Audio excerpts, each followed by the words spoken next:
who celebrated his birthday April 6, Senator Sherwin Gatchalian.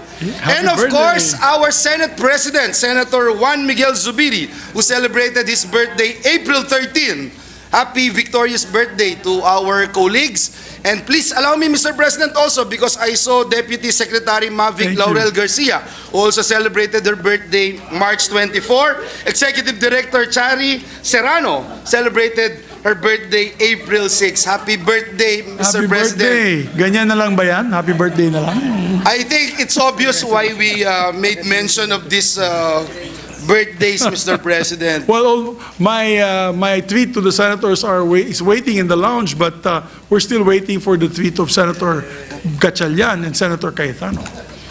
Mr. Soon to President, follow, I hope. Mr. President, I would automatically ask for a minute suspension, but may I just be allowed to also greet some guests from the gallery before we suspend. Mr. President, with us today are all 9 Gawad sa Manlilikha ng Bayan awardees, members of the GAMABA Executive Council, which include NCCA Commissioner Reden Ulo, NCIP Chair Jennifer Sibuglas, and Professor Felipe De Leon. Guests of the Senate also, ani ng Dangal awardees and their representatives who are all here today, Mr. President. Also guests of the Senate and this representation, Mayor Alberto Reyes of Mabitac, Laguna. Guests of the Senate, Mayor Gloria Alindongan of Juban, Sorsogon. Guests of Senator Escudero. Guests of the Senate, the UP Law, Jesup, and Stetson teams, accompanied by Dean Darlene Berberabe, Professor Romel Casis, Professor Marian Vitug. We welcome all of them in this august chamber, Mr. President. Yes, welcome especially to the GAMABA Award winners, Living Treasures Award for 2023. Welcome. Meron taga Bukidnon dito and marami po are IPs, almost all are IPs. We'd like to welcome them to their Senate. To all the public servants that are here, welcome to your Senate. Yeah. Mr. President, before we suspend, perhaps if we can proceed now with the bills on third reading, if I may, Mr. President. Please proceed. Yes, Mr. President, with the consent of the body, I move to consider on third and final reading, Senate Bill number 2594. This is the bill on the creation of additional Sharia judicial districts and Sharia circuit courts. Printed copies of the measure were electronically distributed to the members on March 20, 2024, in compliance with the 3-day rule in the Constitution. I so move, Mr. President. Yes, there being no objection, we ask the Secretary to proceed with the reading of the title and the roll call vote. An act creating 3 additional Sharia judicial districts and 12 Sharia circuit courts therein, and appropriating funds therefore, amending for the purpose Articles 138, 147, and 150 of PD number 1083, otherwise known as the Code of Muslim Personal Laws of the Philippines as amended. Roll call vote. The Honorable Senator Angara, Senator Binay, Senator Cayetano Alan, Senator Cayetano Pia, Senator De La Rosa, Senator Ejercito, Senator Escudero, Senator Estrada, Senator Gatchalian, Senator Go, Senator Ontiveros, Senator Lapid, Senator Legarda, Senator Marcos, Senator Padilla, Senator Pimentel, Senator Poe, Senator Revilla, Senator Tolentino, Senator Tulfo, Senator Villanueva, Senator Villar Cynthia, Senator Villar Mark, the Senate President. Yes. With 20 affirmative votes, 0 negative votes, 0 abstentions, did you credit the vote of Senator Revilla? Yes, kasama. Senate Bill number 2594 is approved on third and final reading. And I'd just like to congratulate our chairperson, Chairman Tolentino, for this measure. This was a measure requested by the judiciary, particularly the Chief Justice Esmundo, during our dialogue with the BARM officials in Cagayan de Oro. This was the output of that measure.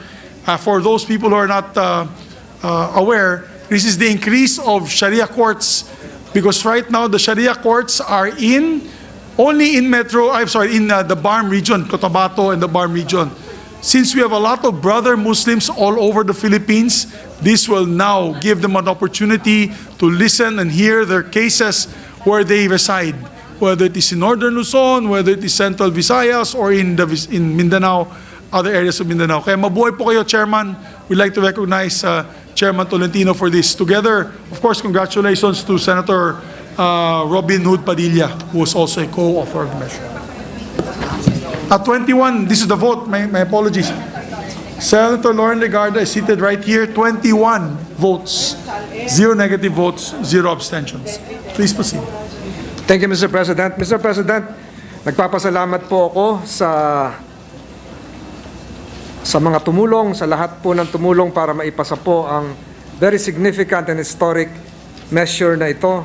The approval of this measure is very timely and supported, as what you have said, Mr. President, by no less than Chief Justice Alexander Esmundo, and this was exhaustively discussed in the case of spouses, Maliga versus spouses, Tingao, GR 21135, 11 July 2023. Mr. President, with this development, our Muslim brothers and sisters across the country will be one step closer to having better access to the specialized knowledge and expertise of Sharia judges, promoting fair and equal treatment of Muslims under the law, with the goal of promoting inclusive, impartial, speedy, and quality justice to all, regardless of the people's geographic location. Special thanks, Mr. President, to Senator Robin Hood Padilla, the principal author likewise, and a Muslim legislator, Senator Bato de la Rosa, Senator Win Gatchalian,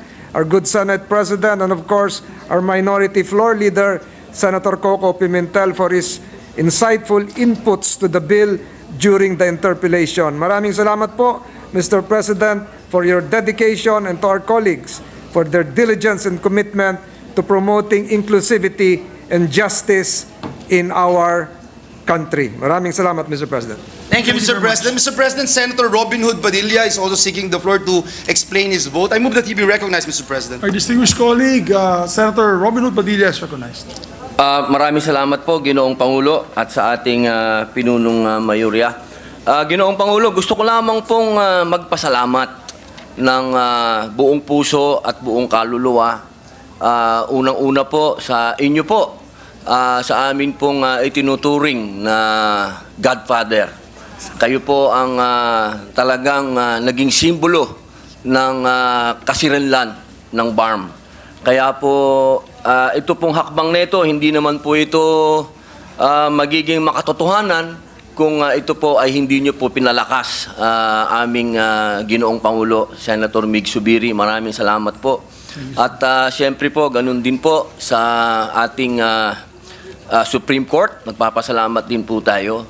At siyempre po, special mention dito ang ating pong hinahangaang senador, Senator Francis Tolentino, sapagkat binigyan niya po ito ng sapat na panahon, sapat na oras, atensyon, at siyempre po, isa pong napakalaking kaligayahan para sa mga kamusliman kapag ka napag-uusapan po ang Sharia. Sapagkat ang Sharia po, yaan po ang may tuturing naming 100% ng aming faith.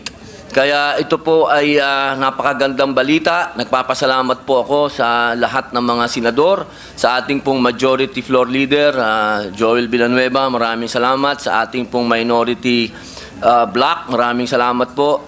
Ma'am Risa, Sir Coco, sa lahat po ng mga kasama natin sa majority, maraming salamat po sa inyong lahat.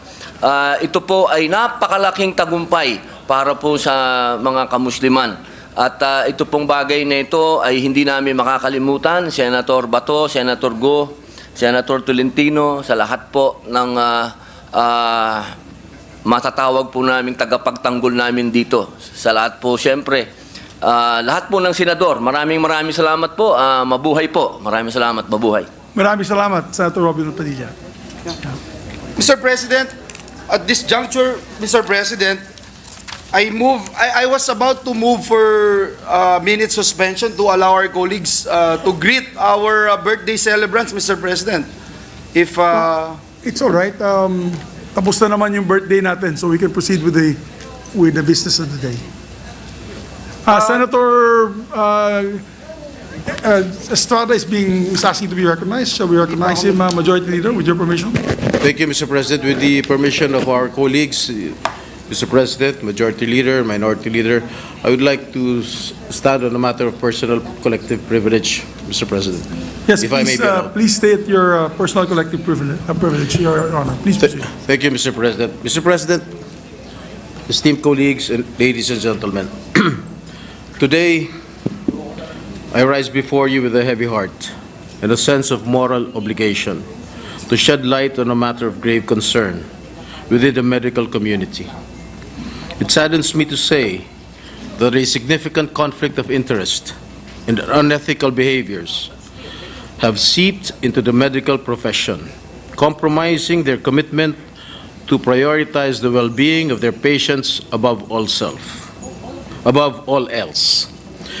Reports have come out that certain doctors have become entangled in the web of a pharmaceutical company that shamelessly peddles its products through a deplorable multi-level marketing scheme. Mr. President, my dear colleagues, an all-Filipino-owned pharmaceutical company engaged in distributing anti-hypertensive, anti-diabetic, antibiotic products, and health supplements nationwide, called Belkens Pharma Incorporated, is at the center of this issue. Maliban sa ilan sa kanila, napag-alaman ko na ang kumpanyang ito ay binubuo halos ng mga doktor, mga espesyalistang doktor. Sa datos mula sa Securities and Exchange Commission, ang mga tumatayong direktor o officers ay sina Luis Raymond Go bilang presidente, Alina Fatima Huhilla bilang vice-presidente, Joseph Vincent Go, corporate secretary, Jaime Cayetano Jr., treasurer, at 58 iba pa na stockholders na pawang mga doktor mula sa iba't ibang panig ng ating bansa. Karaniwan na nating narinig ang mga insentibong binibigay sa mga doktor at nakasaad naman sa Philippine Medical Association Code of Ethics na maaari silang tumanggap ng mga regalo. Nakasaad din sa Article 6 na only gifts of reasonable value that primarily entail benefit to patient care or related to physician's work may be accepted by a physician from a health product company. Ganito rin ang nakasaad sa the Mexico City Principles, ang itinuturing na International Code of Business Ethics sa biopharmaceutical industry na nindorso ng APEC noong 2011 at kung saan ay signatory ang Pilipinas at pinatutupad ng DOH sa pamamagitan ng Administrative Order 2015-0053. Ang mga doktor ay pinagkatiwalaan ng isang sagradong tungkulin na itaguyod ang pinakamataas na pamantayang etikal na pag-uugali at pagbibigay prioridad sa kalusugan at kapakanan ng mga taong nagtitiwala sa kanilang pangangalaga. Nakasaad ito sa Hippocratic Oath na kanilang sinumpaan. Sa kaso ng Belkens, mukhang nakalimutan ng mga doktor sa likod ng kumpanyang ito ang sinumpaang oath at iba ang pamantayan nila. Kung kadalasan na nating narinig ang kaliwat kanan na sponsored na trips abroad sa mga doktor at stakeholders ng pharmaceutical companies, ang Belkens ay namimigay ng cash incentives na umaabot sa milyon o kaya naman ay mga mamahaling sasakyan na nasa milyon-milyong halaga rin. This company, which has been in operation since 2006, shamelessly recruits doctors, not medical representatives, into its fold, enticing them with promises of exorbitant commissions and lavish incentives in exchange for prescribing their medicines, a blatant violation of their ethical principles, betrayal of trust bestowed upon them by their patients, and a flagrant disregard for the sacredness of their profession. Under the guise of advancing medical science and improving patient outcomes, these doctors-turned-entrepreneurs exploit their positions of authority to promote and prescribe medications that may not necessarily be in the best interest of their patients. They prioritize profits over patients, prioritize their financial gains over the well-being of those they have sworn to serve and protect. Mr. President, my dear colleagues, allow me to walk you through their business scheme. Ang mga nirecruit nilang mga doktor na bubuo ng core group ay tinatawag na Jedis.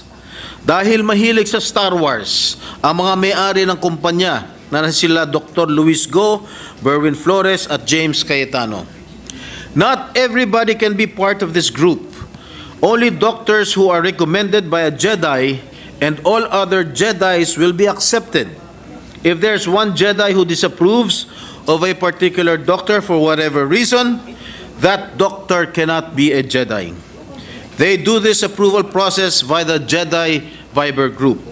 The reason why a Jedi recommends a doctor is mostly based on friendship, practice, and influence. Belkens started predominantly with a group of cardiologists.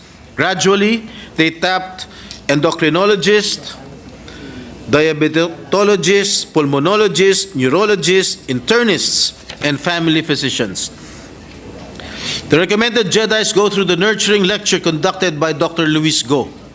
The objective of this lecture is to teach doctors financial freedom and that Belkens is the only pharmaceutical company that can make it possible. Their productivity is regularly monitored, and once they reach the target productivity, they level up to Jedihood.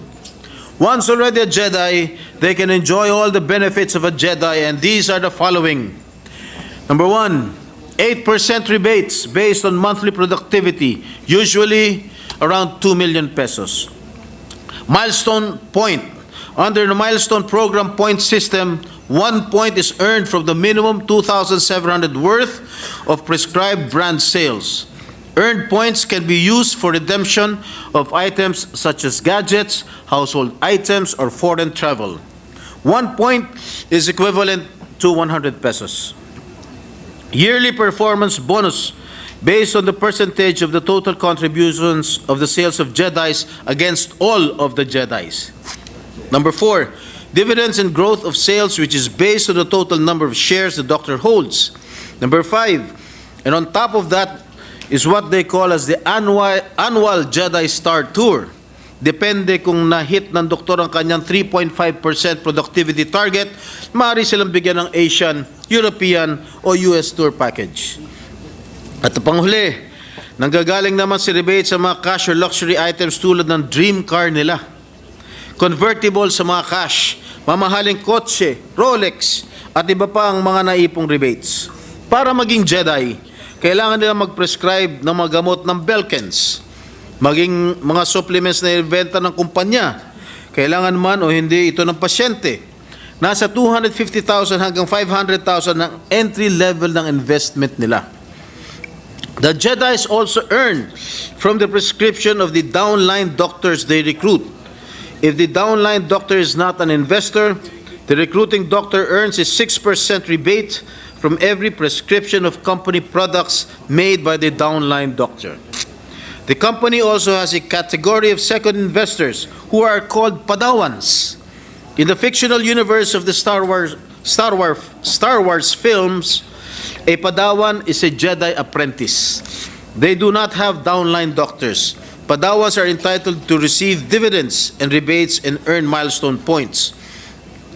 Unlike other pharmaceutical companies, the Belkens model is different, and doctors tend to stick with it because of its attractive benefits.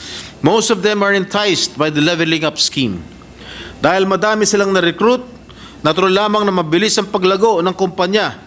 Mula sa 1 billion na benta noong 2016, tumas pa ito, tumabot sa 3.2 billion noong 2018 at 5 billion noong 2019. The scheme is not only about making money, but also hurts the credibility and integrity of the medical profession. The doctors who engage in such unethical practices undermine public trust in healthcare professionals and cast a dark shadow over the noble work of dedicated physicians who strive to uphold the highest ethical standards. We cannot allow this unethical conduct to continue. It is our responsibility to denounce and eradicate such practices.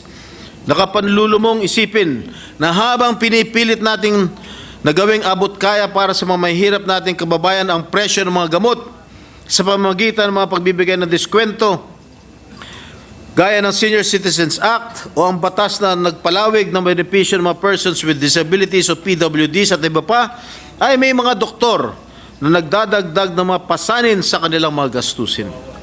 Under the Generics Act of 1988, all medical, dental, and veterinary practitioners, including private practitioners, shall write prescriptions using the generic name.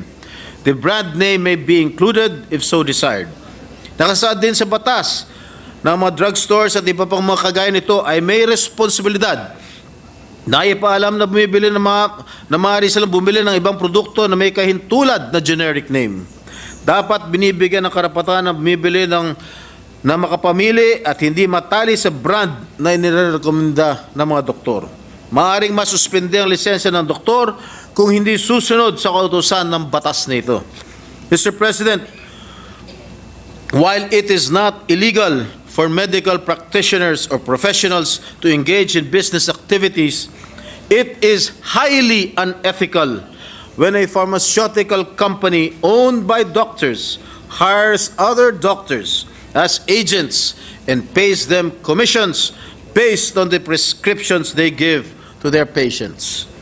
This practice becomes even more concerning when these doctors are also required to meet a quota for the number of prescriptions they give out.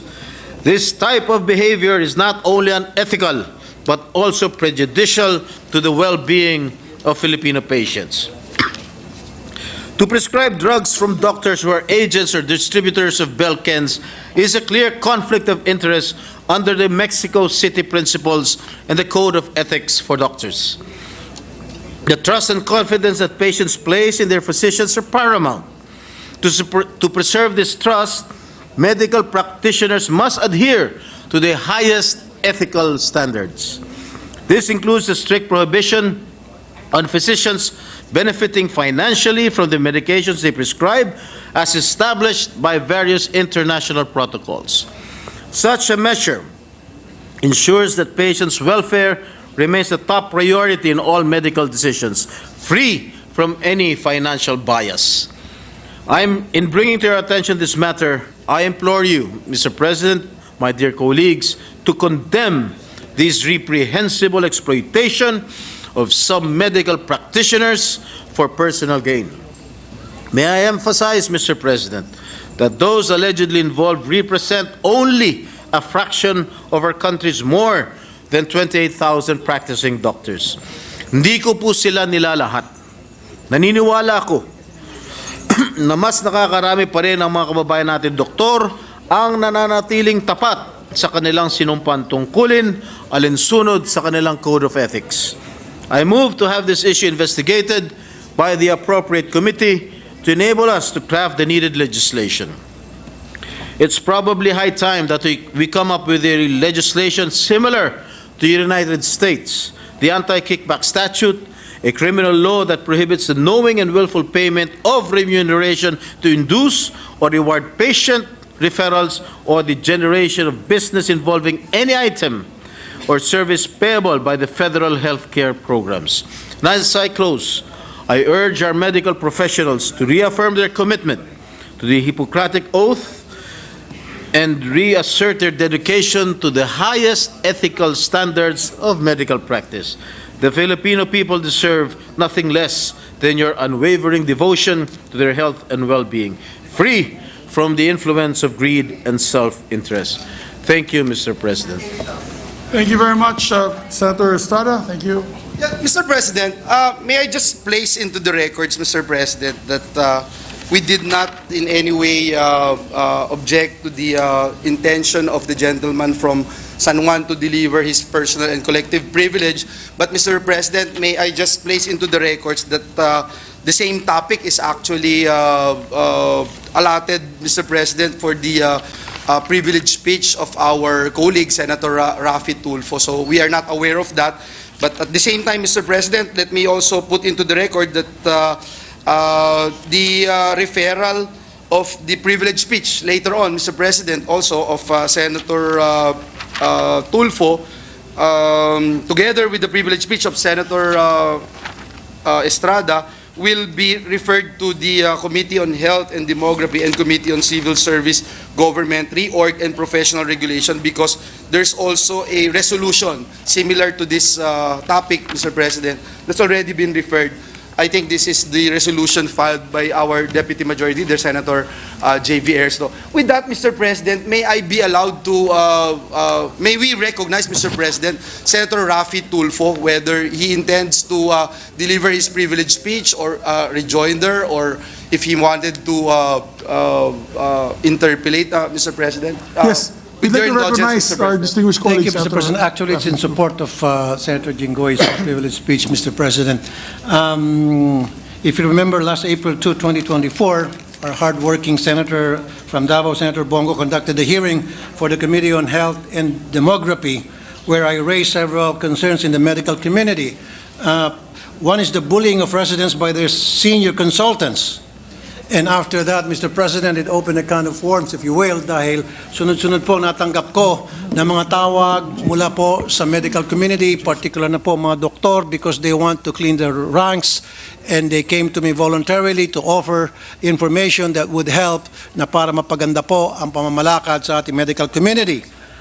Now, I also raised the question about the violation of the Generics Act of 1988. I mentioned to Health Secretary Ted Herbosa that there are instances when patients and hospitals are forced to purchase expensive branded medicines from the hospital pharmacy. Minsan pa, walang choice ang pasyente sa branded o generic pag nirasyon na ng nurse ang mga gamot. Sa hirap ng buhay, naniniwala po ako sa dikain ng Generics Act natin dahil kawawa po ang pangkaraniwang mamamayan na walang pambili ng gamot. I was surprised when Secretary Herbosa said that there are instances where doctors really prescribe branded medicines because sometimes it is more effective and more potent. Sinabi ko po sa kanya, kung ganun pala, bakit dapat hindi na-aproba ng FDA ang nasabing generic na gamot kung wala naman pala itong bisa? Mas lalong mapapamahal si Juan de la Cruz. Kung ang murang gamot ay hindi naman pala gumagana, dapat dumadaan talaga sa masusing pagsisiyasat ng FDA ang mga ito.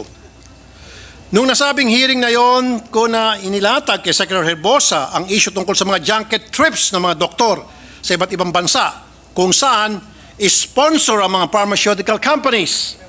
Medyo nagtalo kami ni Secretary Herbosa dahil dito sabi niya, bawal na daw ito dahil tayo ay signatory ng Mexico Protocol kung saan bawal ang mga medical professionals na tumanggap ng mga benefits or gifts from pharma companies.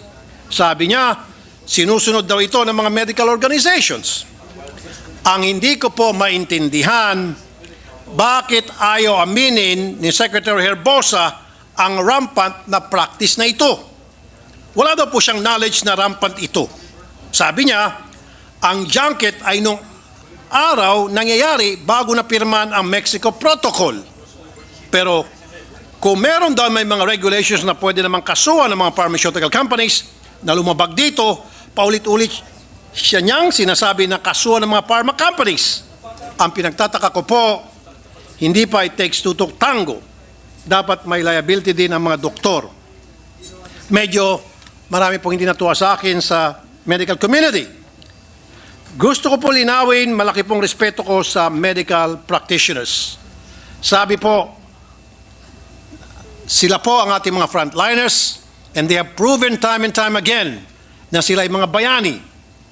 But this lukewarm reception of my concerns is what bothers me. Bakit parang hindi bothered ang DOH? Talaga bang walang dapat ikabahala? Hindi po. After the hearing, ang daming nag-confirm ng mga sinabi ko. Mga doktor po mismo ang lumapit sa akin after that hearing. Apparently, I opened a can of worms in the medical and pharmaceutical industry. Mr. President, a well-respected doctor approached me regarding a multi-level marketing scheme involving doctors and a certain pharmaceutical company, the Bale Kens Pharmaceutical Incorporated, in existence for 17 years. Under the scheme, doctors are given gifts, watches, cars, cash, etc. for them to meet their quota. They also earn from doctors in their downline. Under the scheme, ang mga doktor ay pinipilit ang mga gamot sa mga pasyente kahit hindi po kailangan ng pasyente. They even have coaches who monitor and supervise them in pushing the products. The pharma companies are able to track the activities of these doctors and determine who are indeed delivering and performing well. Ibig sabihin, nakamonitor po ang aktibidad ng mga doktor base po sa kanilang mga pagreseta. While it is not illegal per se, on the part of doctors, it is unethical and immoral. Mr. President, our people are barely making ends meet, and rarely do they have medical expenses counted on their monthly budget. Kaya po, pag may nagkakasakit, bawat sentimo ay mahalaga. This MLM scheme is troubling for the medical community for several reasons.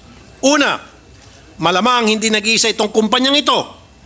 Ang balita ko, dahil dito lang sa Manila, sila nagko-concentrate, ngayon lumawak na sa probinsya. Dati sa mga cardio department lang, cardio department. Ngayon, mas maraming department na ang gumagaya. Pangalawa, kawawa naman ang mga may sakit dahil siya ay napipilitang bumili ng mga gamot na hindi naman pala nila kailangan. Sayang ng pera nila dito, baka lumala pa ang kanilang sakit. Pangatlo, this puts the medical field in a bad light. Patients are going to second-guess the prescription of their doctors. Sa medical field, there is premium on trust because it is a specialized field na hindi naman naintindihan ng pangkaraniwang tao. So kung wala kang tiwala sa doktor, bakit di ka nalang pumunta sa doktor? O i-google na lang ng mga tao ang sakit nila, and that is very dangerous. We have to review the Generics Act of 1988 and the Universally Accessible, Cheaper and Quality Medicines Act of 2008. Kasi nga po, si Secretary Herbosa mismo nagsabi na may mga gamot na hindi clinically effective. Sinabi po yan mismo ni Secretary Herbosa, galing mismo yan sa kanyang bibig, na meron daw po mga branded na gamot, na meron daw po mga generics na gamot na hindi raw po effective, kaya hindi raw niya po yan piniprescribe nung siya po ay nagpa-practice pa bilang isang doktor. Not all medicines are created equal. Some have varying bioefficacy and bioequivalence. Kung ganoon pala, bakit hindi ito in-address ng FDA? Why do we approve generic medicines and tell people that it is the same as branded ones kung hindi naman pala ito epektibo? I still believe in generic medicines, pero dapat it should really be equivalent to branded ones insofar it is clinically effective. The FDA is to be at the forefront of this concern. What tests are they doing to check on the potency of these medicines? Paano nakapasok sa merkado ito mga ineffective na gamot? Malawak ang sakop ng mga scheme na ito sa pharma industry.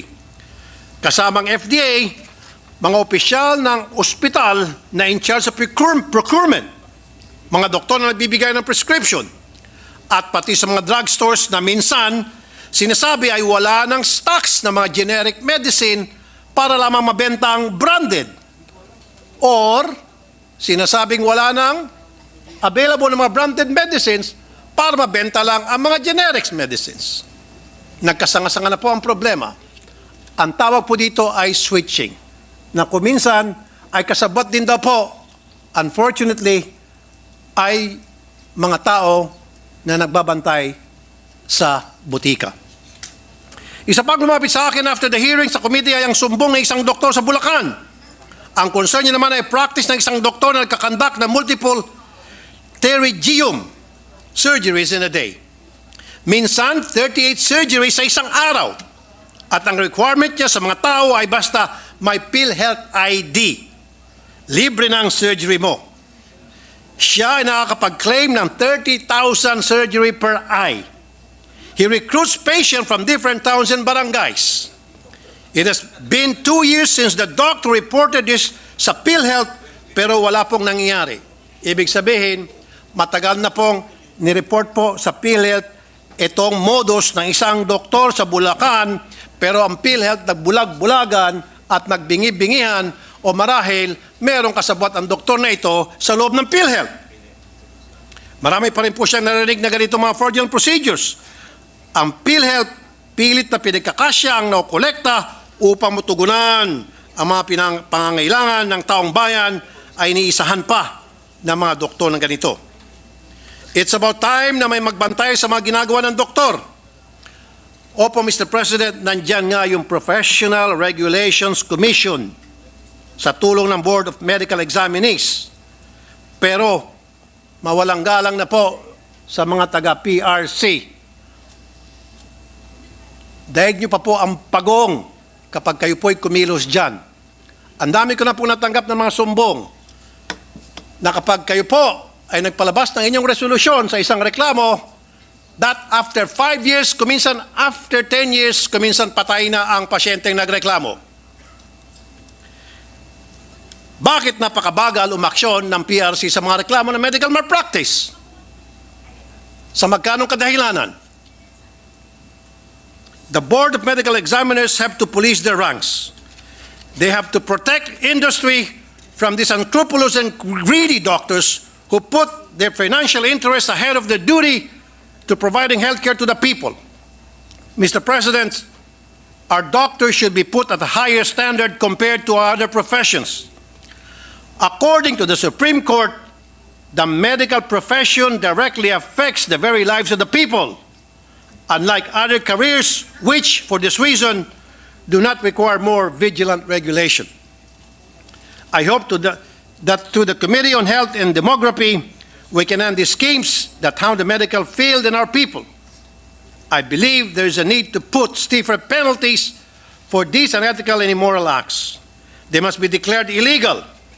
Finally, it will be useless if these laws could not be implemented by a competent disciplinary board. The PRC must go to the bottom of why administrative cases filed against doctors are not resolved. Finally, FDA must review its procedure in regulating the pharma industry to ensure only quality medicines are given to patients.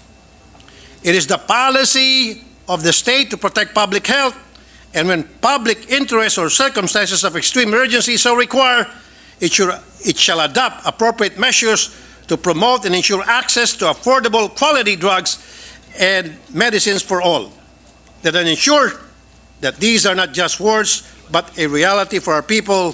Thank you, Mr. President. Salamat po. Maraming salamat, Senator Raffy Tulfo. Majority Leader. Mr. President, may I just appeal, Mr. President, to our distinguished colleagues because Senator Ligarda wanted to deliver a we wanted to tackle and adopt a resolution celebrating the accomplishments of our kababayans, especially our guests in the gallery, Yes. who are here today, Mr. President. But of course, we will entertain, Mr. President, any manifestations, but perhaps we can continue with, if Yes. someone would like What to we will do, interpolate, we may I can ask my- suspend afterwards. To support the majority floor leader, we can suspend these two topics, well, they're the same topic of Yes. Senator Estrada and Senator Tulfo, and continue the discussion after we approve the resolutions. But Yeah. if it's all Right right, now, Mr. President, because there's also we can- two behind you that also There are raising two their or hands. three more, Mr. President, who wanted to. I hope, Mr. President, would just be a manifestation instead of interpellation. If there will be an interpellation, Mr. President, We'll I will suspend it suspend for first, a Mr. later President, hour, for a later hour. So at this juncture, Mr. President, Senator Pia Cayetano actually was the first one who approached this representation. But if with the indulgence of 1 minute. The gentleman from San Juan is saying ladies first. Thank you, sir. Yes, To our Senator Deputy Pia Majority Floor Cayetano is Leader. recognized, then Senator J.V. Ercito, then Senator Rizal de Veras, and Senator Bong. Go, Mr. President. Yes, Thank you, Mr. President. Thank you, Mr. President. As I committed to the Majority Leader, this is very short. It really just is a matter of jurisdiction. I chaired the Committee on Health for many years, and similar issues were brought up But at the end of the day, Mr. President, if this involves government agencies who are not doing their jobs, faithfully, then it would be a matter for the Blue Ribbon. So I will leave that decision, the discussion for that decision, till after all the interpellations are done and after conferring with the chairman, of course, of the Committee on Health and the sponsors of the two privileged speeches. But I do want to bring up that in both speeches that were delivered today, both gentlemen referred to the DOH and the FDA and then the PRC and asked the questions, what are these agencies doing about it? So on that note, and if they are failing to do their job, then that becomes a Blue Ribbon issue, Mr. President. Thank you.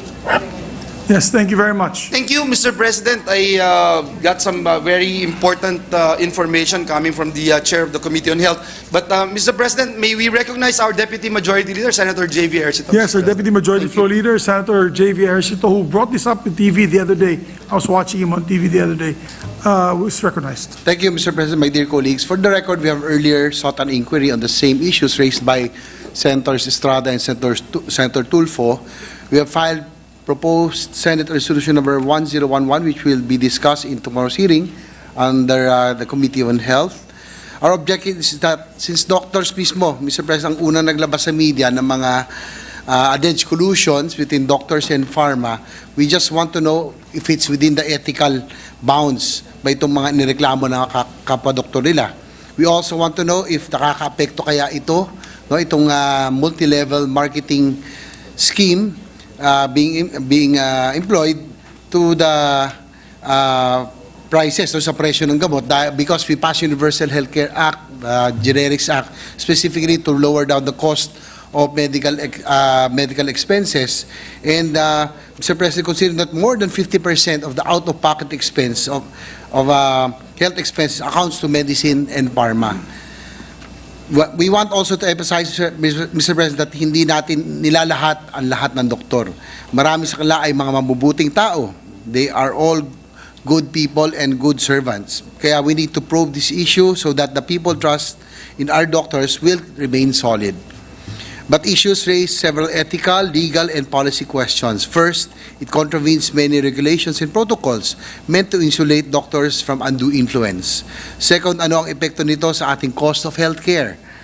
We passed the UHC, as I mentioned, para babaan ang out-of-pocket expenses. For the record, has been lowered to 44.7% in 2022 compared to more than 60% before UHC was passed. Pero para saan po ito? If a few individuals will just prescribe pricier drugs and unnecessary supplements. That's all, Mr. President. I look forward to a clear and comprehensive discussion of these issues in tomorrow's hearing under Senator Bongo. Maraming salamat po. Maraming salamat, Senator Estrada. Senator Ercito, sorry, Senator J.V. Ercito. Thank you. Mr. President, our Deputy Minority Leader is also seeking the floor. May I move that she be recognized, Senator Risa Ontiveros. Our Deputy Minority Floor Leader, Senator Risa Ontiveros, is recognized. Salamat kaayo, Mr. President. A brief manifestation tungkol sa kaugnay pero importante ring issue na nabanggit ng good gentleman from Isabela sa kanilang privileged speech. Sinalaysay po nila sa atin na sinabi ni Health Secretary Erbosa na may mga generic medicines na hindi effective, kaya hindi niya masyadong pine-prescribe.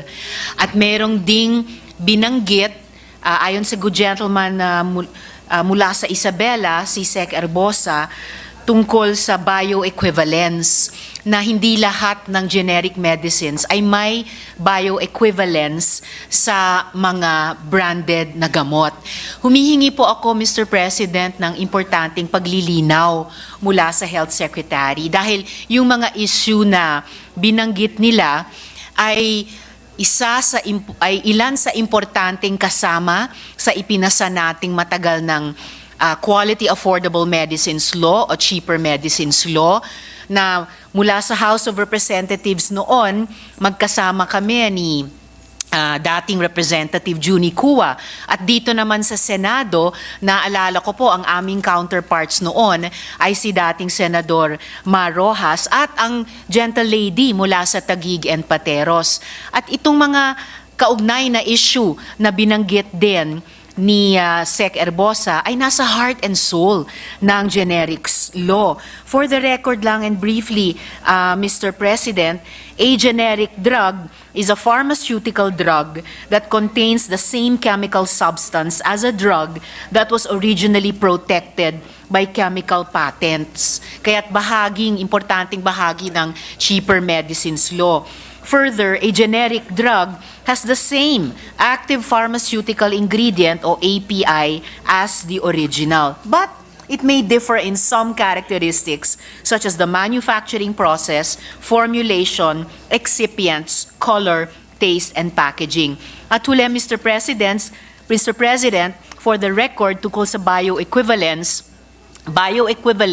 is the biochemical similarity of two or more drugs that share the same active ingredient or ingredients and desired outcome or outcomes for patients.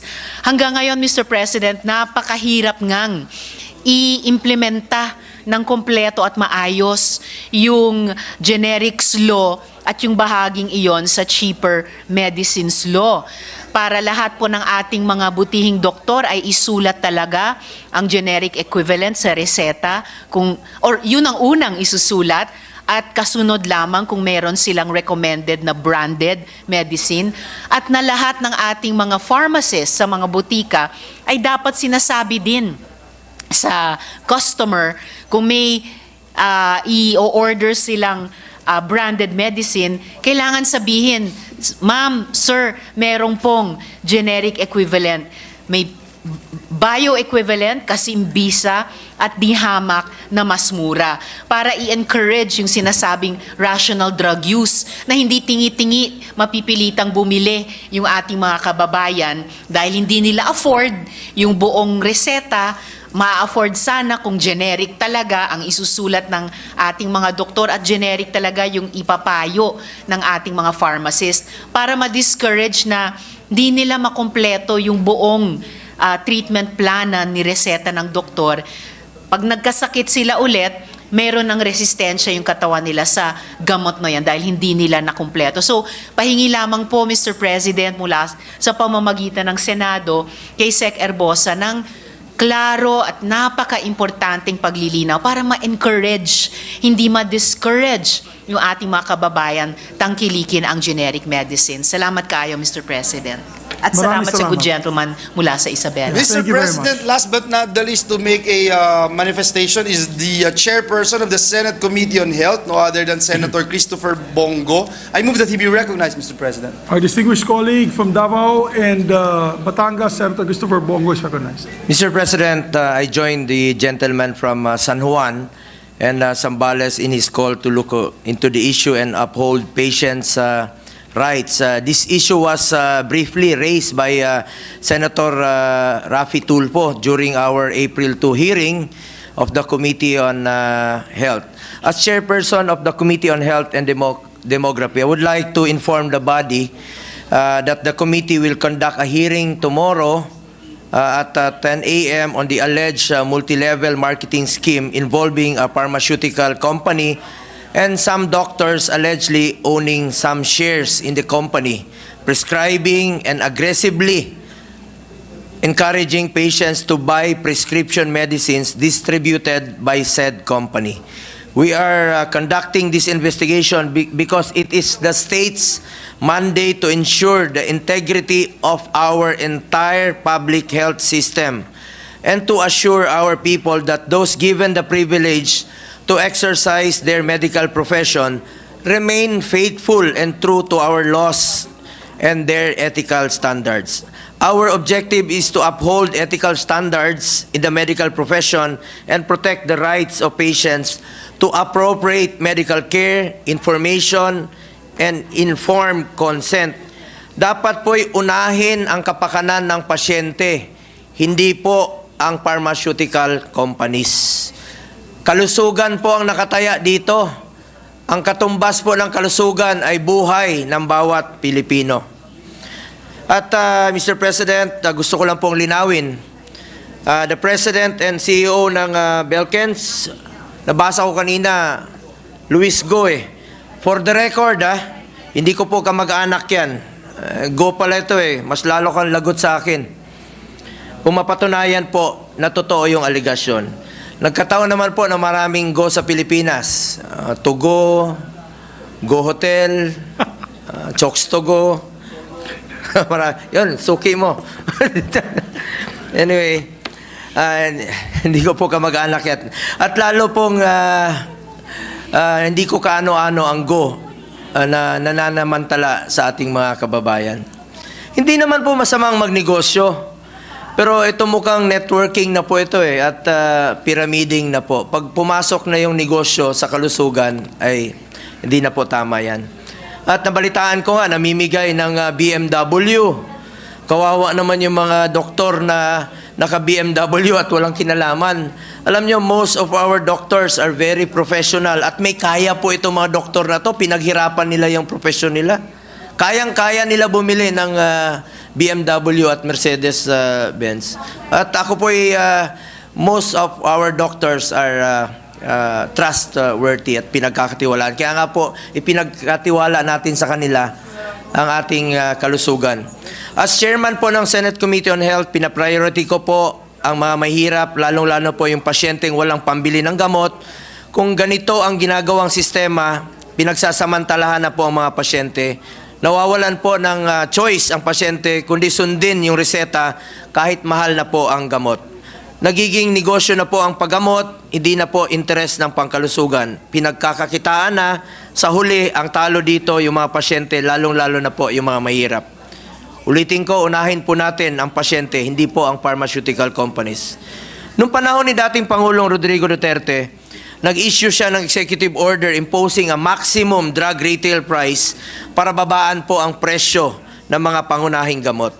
Having said that, Mr. President, I just want to point out that most doctors are known to be very professional, kaya nananatili malaki po ang aking tiwala sa ating mga doktor at mataas ang respeto ko sa medical profession. Napaka-sensitive na trabaho po ang kanilang ginagawa at napaka-importante po ang integridad sa kanilang profesyon. Concerned tayo dahil ayaw nating dumating ang panahon na mawala ng tiwala ang publiko sa mga reseta ng mga doctors natin. Sa mga payo ng mga doctors natin dahil lang umano sa iilan lang pong mga tiwaling individual. Alam naman natin ang dakilang sakripisyo ng ating mga medical doctors at hindi natin matatawaran kung yung kanilang sakripisyo sa panahon ng pandemya, hindi po natin mararating ito kung hindi po dahil sa kanila. Marami sa kanila nagbuwis po ng buhay at nagkasakit sa panahon ng COVID. Ayaw nating umabot na sa punto na pagdududahan ng mga kababayan natin, lalo na yung mga kapos sa buhay, ang nireseta sa kanila ng doktor nila kasi sasabihin na may komisyon dyan sa mga doktor at dahil nagdududa na nga, ayaw na nilang bumili ng gamot. Mas lalong lalala ang sakit, mas lalong lalaki po ang gastusin ng ating mga pasyente. We will conduct the hearing tomorrow to get to the bottom of this issue. At nag-issue rin po ang DOH ng Department Circular 2024-041 calling all concerned to uphold ethical standards. Kung sino man po nag-issue nitong ethical memo about ethical standards, dapat kayo mismo ay maging good example. Siguraduhin nyo lang po kung sino yung nag-issue ng mga memo na ito na kayo rin po ay sumusunod sa ethical standards. Sigurado kayong hindi rin kayo tumatanggap ng mga mamahaling sasakyan. At we will conduct the hearing tomorrow. Rest assured, magiging patas tayo sa hearing na ito. Pakinggan natin ang lahat ng involved. Ang importante, lumabas po ang katotohanan, mapanagot po kung sino po yung may kasalanan at patuloy na isusulong natin ang interes at kapakanan ng mga kababayan natin. Lalong-lalo na po yung mga mahirap nating kababayan na nagkakandahirap pa po maghanap ng pambili ng kanilang gamot. Ang hirap pong maging mahirap. Dapat po itulungan sila, hindi pagsamantalahan. Maraming salamat, Mr. President. Maraming salamat, Senator Go. Senator Cayetano. Mr. President, I have no doubt that Senator Go will be very fair, unbiased, and judicious if its committee will hear. But may I ask, tatlo kasi dun sa kumpanya, Go, kamag-anak ba ni Senator Go yung mga Go dun? Hindi daw. He answered it earlier. So how about the Cayetano? May I know if Senator Pia is related to that Jaime ba? Jaime. No, you know, it might be funny but I just want to put it on record kasi baka mag-hearing tayo and now people believe things that are more incredible. So ayoko lang na mag-hearing tapos sabihin, panay ka mag-anak ni Bongo yan, panay ka mag-anak ni Pia Cayetano, related din ako kay Senator Pia Cayetano. Sa akin lang, Mr. President, I think His Honor should answer his own question because mas kilala niya lahat ng mga Cayetano. Masipag ho yan maghanap ng lahat ng aming kamag-anak sa Norte, sa Bulacan, sa Pampanga. So to kung my hindi knowledge, niya kilala, lalong hindi ko po kilala. Yeah. Correct me if I'm wrong dahil ate ka eh. So, but ang alam ko, hindi tayo related, di ba? So, but my last question is, Senator Go, if you're going to hear it tomorrow, we have kasi a 3-day notice. So, baka hindi mag-attend yung mga board of directors niyan tomorrow. So, I leave it up to you. I just wanted to input that just to make sure na we are sure not only of due process, but then we really get the answers because I think it's really a big issue and problem. But in advance, congratulations for taking this up and I hope we get to the bottom of it. Actually, last week, nabasa ko po yung statement ni Senator JV and then we issued a invitation, no? So may invitation po sa lahat, no? Sa lahat ng involved. So nasagot ko po kanina, since wala rito si Senator Alan Cayetano, for the record, nasagot ko kanina, hindi ko po kamag-anak yan at wala po akong kamag-anak na nananamantala sa ating mga kababayan. At gaya na sinabi ko, marami pong go dyan sa lahat ng kanto. Yung traffic light, yung green, go yan. So lahat yan go. Anyway, salamat po, Mr. President. Thank you. Yes, Mr. President, and even ghost programs are not related to Senator Go. Mr. President, to allow our colleagues, Mr. President, we have been talking on the sides, Mr. President, the entire time. And of course, we will proceed with the hearings that will be conducted by the Senate Committee on Health. But for this particular matter, Mr. President, with regard to the speech of the gentleman from San Juan, Senator Estrada and Senator Tulfo, the gentleman from Isabela and Davao, we would like to assure our colleagues that we will talk about it extensively in our caucus. So for the meantime, may I just move that we refer this to the Committee on Rules, Mr. President, Yes. not just the privileged speeches, but including the manifestations thereon, Mr. President. I so move, Mr. President. There being no objection, motion is approved. Mr. President, this juncture, move that we consider proposed Senate Resolution number 958. This is the resolution commending the 26 awardees of the 16th Ani ng Dangal Awards. I so move, Mr. President. There being no objection to the motion, motion is approved. May we Yes, ask the Secretary to read the title? Title of the measure.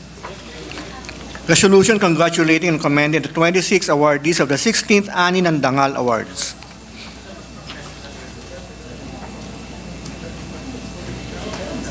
There being no, maybe to hasten the proceedings, will we recognize the sponsor or we just adopt it immediately? Mr. President, we move that we recognize, I move that we recognize our Senate President Pro Tem to deliver her sponsorship speech. Yes, our Senate President Pro Tem is recognized. Senator Legarda. Thank you, Mr. President. Today we gather in this august chamber to recognize the talent and dedication of our 16th Ani ng Dangal awardees. It is my great pleasure and pride to present the Ani ng Dangal awardees who represented the Philippines in the global artistic scene. Since 2009, we have garnered an overwhelming number of artists who have received this prestigious award. 740 artists were recognized since 2009 till 2023. And these awards are not just tokens of appreciation, but symbols of our pagiging marangal, malikhain, and mapagbago as Filipinos. As bannered by the National Commission for Culture and the Arts, the culture agency that is very dear and close to our hearts as we champion cultural initiatives. I must say that the trophies designed by our national artists is really a great privilege and concrete evidence of the perseverance of our awardees. That said, the trophy itself embodies Filipino creativity, inspired by the sari manok of Maranaos as a symbol of good fortune, prosperity, and a significant character in their arts. The stalk of rice represents the harvest of arts. The 7 colorful grains of rice symbolizes 7 arts: architecture, cinema, dance, drama, literature, music, visual arts. Each awardee present here today deserves the award and the trophy that went through careful consideration and meticulous artistry. To our artists, performers, writers, filmmakers, cultural advocates who have been honored in the Metropolitan Theater last February 20 in the presence of His Excellency Ferdinand Romualdez Marcos Jr. and are honored again today, your work transcends our vast archipelago, delivering our cultural and artistic landscape throughout the world. And your work knows no boundaries, overcoming language barriers and touching the hearts and souls of people across our country. May you soar up high with the support of the Senate, the National Commission for Culture and the Arts, and the whole government. May the wind and the sari manok be with you in your continued artistic endeavors. We salute you for your dedication to excel, empower, and embrace your social responsibility and commitment to use your artistry for the prosperity of our nations. Congratulations to our Ani ng Dangal awardees. Mabuhay.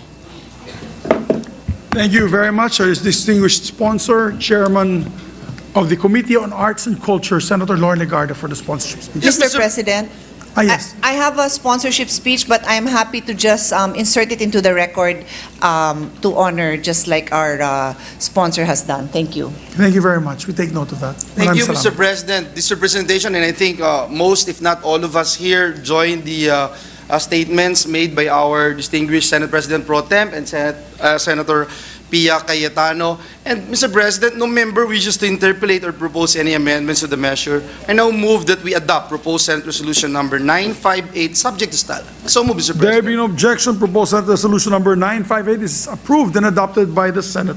Congratulations, the sponsor. And if we can be made all... Yes, I was about to move, Mr. President, and with the permission of the body, that all members of the Senate be made co-authors of this resolution. Yes, we take note of the measure as an approval by the sponsor.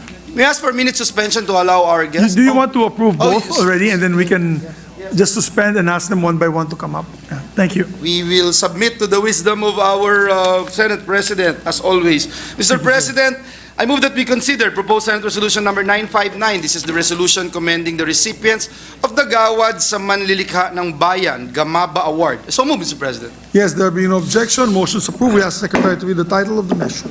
Resolution congratulating and commending the 9 recipients of the Gawad sa Manlilikha ng Bayan, GAMABA Award, or the National Living Treasures Award for 2023 for their exemplary contributions to the promotion and safeguarding of our Philippine cultural heritage.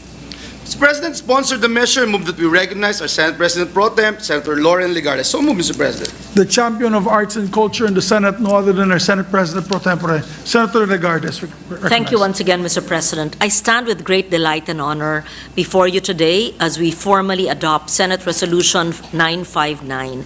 I will no longer read the heart of the resolution, but this is our commitment in supporting the refinement of our country's culture and the arts. This resolution is really a testament that culture is indeed a part of nation building and policy making here in the hallowed halls of the Senate. Last year has been an enriching journey in the line of culture because of our long list of achievements. There was Presidential Proclamation 427, Series 2023, declaring 9 new Manlilikha ng Bayan, which is a great event to conclude 2023.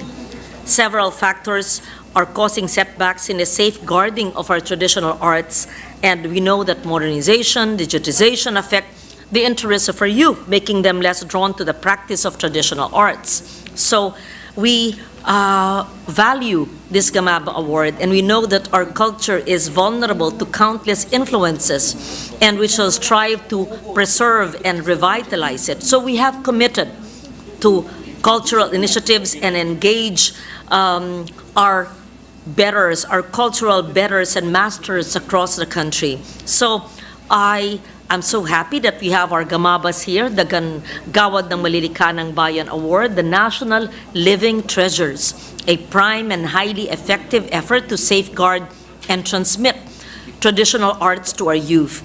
It is institutionalized through Republic Act 7355.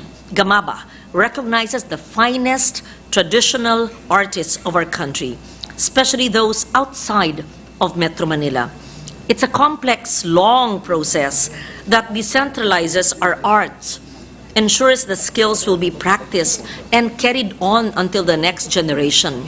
So I would like to encourage every Filipino to champion our cultural programs, advocacies, and I assure you that cultural work is both honorable and fulfilling as you will experience and embrace our vast and diverse heritage. So I look forward to this day because we are graced with the presence of our 9 GAMABAs, and 2 of them have already blessed us here at the plenary in the past months with their chants. Adelita Romualdo Bagcal, an Ilocano master of oral traditions from Bana, Ilocos Norte, and Rosie Godwino Sula, a Tiboli chanter from Lake Cebu, South Cotabato.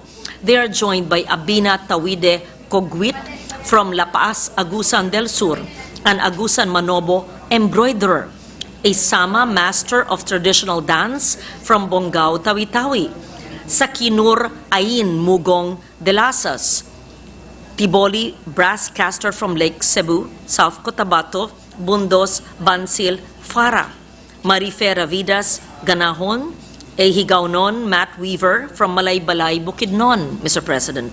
Amparo Balansi Mabanag, a Gadang embroiderer from Paraceles Mountain Province. Samporonia Pagsak Mandalo, a Mandayak ikat weaver from Caraga Town, Davao Oriental. Tiboli ikat weaver from Lake Cebu, South Cotabato, Barbara, Kibed, Ofong. Alam ninyo, tuwan-tuwa po ako, sobrang nakakataba ng puso kapag personal kong nakakasalamuha ang ating mga malilika ng bayan. Sila ang nagbibigay buhay sa ating sining at kultura. Ang kanilang mga kwento ay punong-puno ng karanasan at kasanayan. Ang kanilang mga kamay, talento, ang nagpanday at nagpapatuloy ng kultura ng kanilang mga komunidad. Ang kanilang buhay at kagalingan ay hindi natin matatawaran. Ito ay mga haligi ng ating pagkakakilanlan, mga paalala ng mga pamana at daluyan ng ating pagkamalikhain at pagka-Filipino. As we celebrate this momentous occasion, let us express our gratitude, recognition to our 2023 GAMABA awardees. Patuloy natin silang pagpugayan, pasalamatan, suportahan. Isang makasining na araw at lunti ang Pilipinas sa ating lahat. Nandito po sila ngayon sa ating bulwagan. Congratulations sa mga GAMABA. Yes, maraming salamat Senator Lauren Legarda for championing their cause. Alam nyo kami sa Bukidnon, we value there's one from Bukidnon from the I believe it's Talaandig or Higaonon tribe that is represented here today. We just celebrated the Kamulan Festival. That's a celebration of all the 7 tribes of Bukidnon. So thank you for championing their cause. Mr. President, Senator Pia Cayetano would like to co-sponsor the measure. Yes, Mr. Senator President. Cayetano is recognized. I have a speech and I'll just insert it into the record in the interest of time to honor the GAMABA awardees. Thank you. Maraming salamat. Thank you Senator very Cayetano. much. Mr. President, no member wishes to interpolate or propose any amendments to the measure. I move that we adopt Senate Resolution number 959, subject to style. So move, Mr. President. There be no objection to the motion. Proposed Senate Resolution number 959 is approved and adopted by the Senate. Thank you, Mr. President. Mr. President, also Senator Bato de la Rosa would like his speech, his co-sponsorship speech to just be inserted into the records. Thank you. And We take with the note. permission of the body, I move that all members of the Senate be made co-authors of this resolution. Yes, there be no objection. Thank you. The motion's approved. Thank you very much, Mr. President. Mr. President, I move that we consider proposed Senate Resolution number 1003, taking into consideration proposed Senate Resolution number 1015 and proposed Senate Resolution number 988, taking into consideration proposed Senate Resolution number 992 and 1004.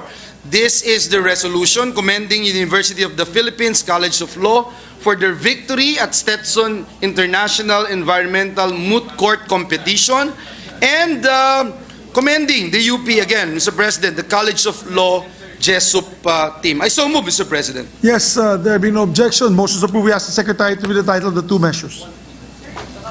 Resolution number 988, resolution congratulating and commending the University of the Philippines UP College of Law Jesup team for their victory at the 2024 Philip C. Jesup International Law Moot Court Competition. Resolution number 1003, commending and congratulating the University of the Philippines College of Law for their victory in the 28th Annual Stetson International Environmental Moot Court Competition. Again, Mr. President, this is with the consent of the body.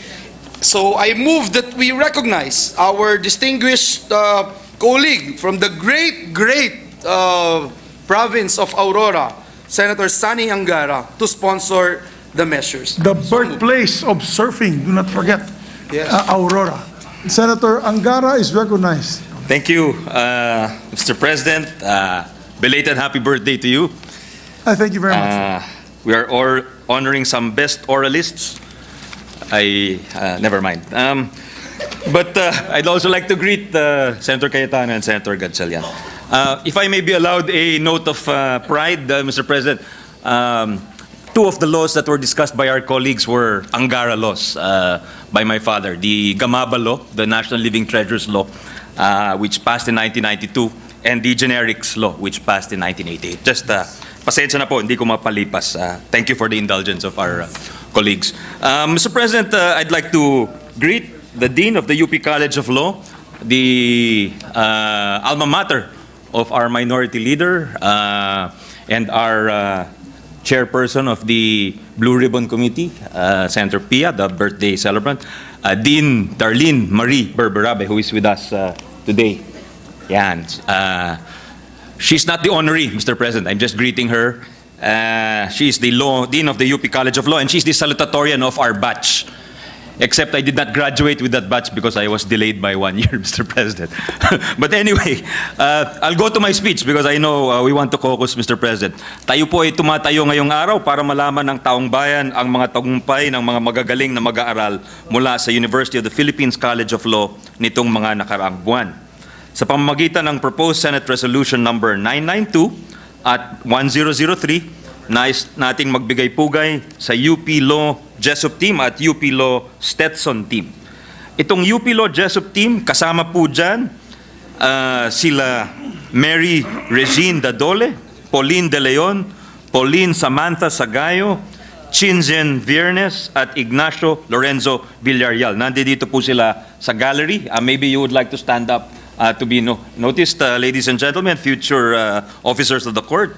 Yan po, andun po sila. Sila po ay naging world champion. Hindi po lang ito Philippine. May championship dito po sa Philippines, pero that is only a, alam po ni Minority Leader at saka ni Senator Pia ito, that is a prelude. At saka nila Senator Amy, who's also from the UP College of Law, na this is only a prelude to the world championship where it is a very rigorous competition.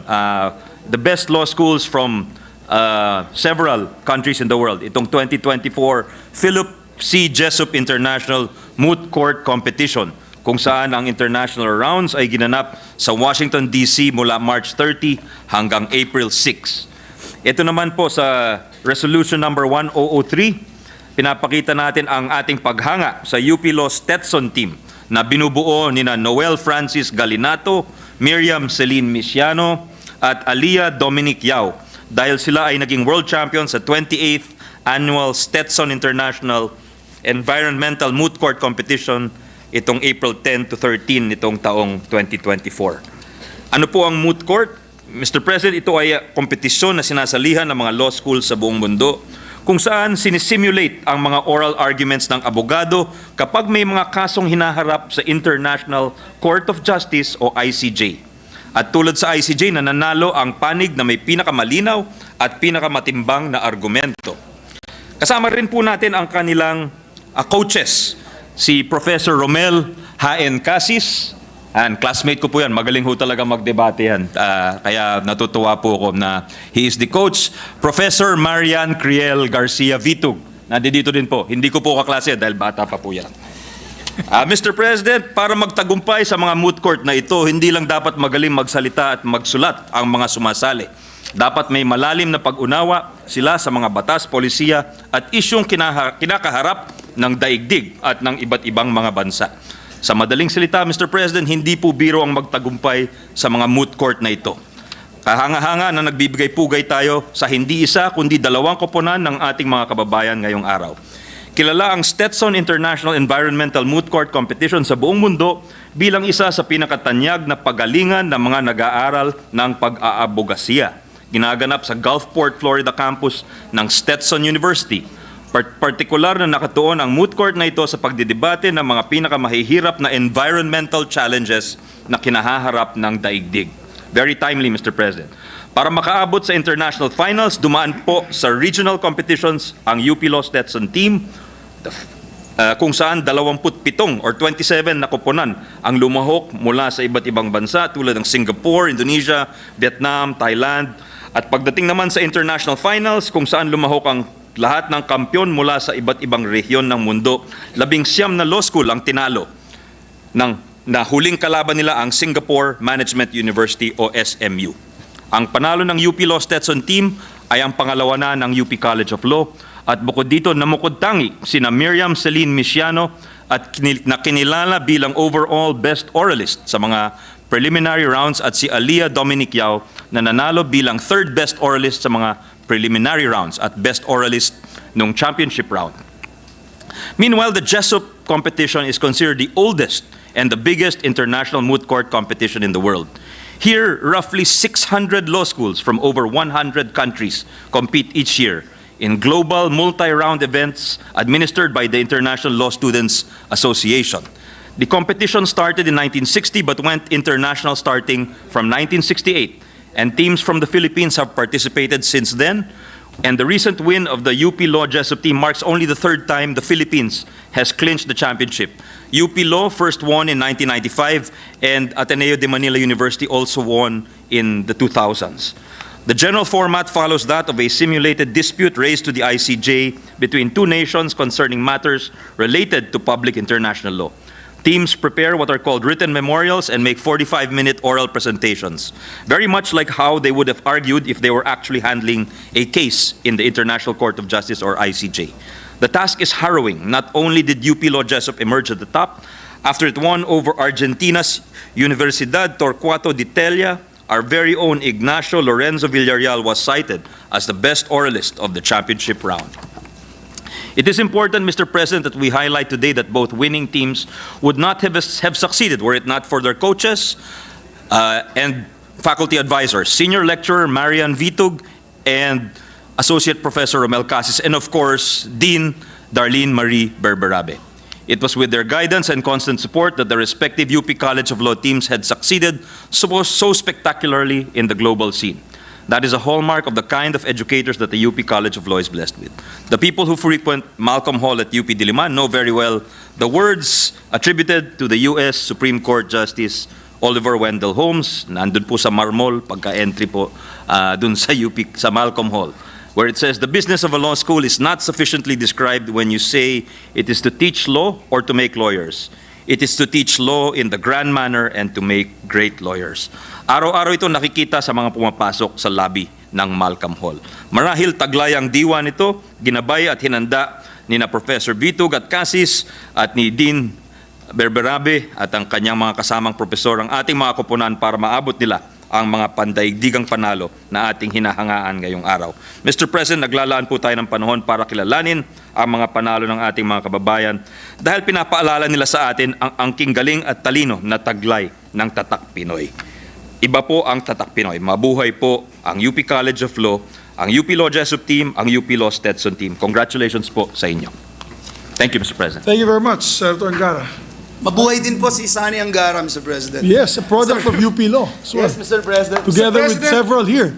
Maraming Mr. UP law President, dito. Thank you, Mr. President. Mr. President, our Deputy Minority Leader, Senator Risa Ontiveros, would like to co-sponsor the measure, Mr. President, on Senate Resolution number 988, taking into consideration proposed Senate Resolution number 992 and 1004, Mr. President. Yes, we'd like to recognize Senator Risa Ontiveros. Not yet ready or suspend first? Senator Pia Cayetano's Mr. President, yes. we can with that, recognize Mr. President, Senator may Pia we just Cayetano recognize first. Senator Pia Cayetano, Mr. President. Also a product of UP law. Mine is just a manifestation, Mr. President. Yes. In the interest of time, I will insert into the record my co-sponsorship speech, but my manifestation is also directed to Senator Angara and his team. They failed to, we are all proud of the accomplishments of the UP College of Law students and of course their professors and mentors, but Senator Angara, I'm referring to you, so Senator Tolentino, please do not talk to Senator Angara. So Senator he can hear Angara, me. you're being requested to listen to the manifestation of Senator Cayetano. I know, that's why Senator Tolentino, just 30 seconds.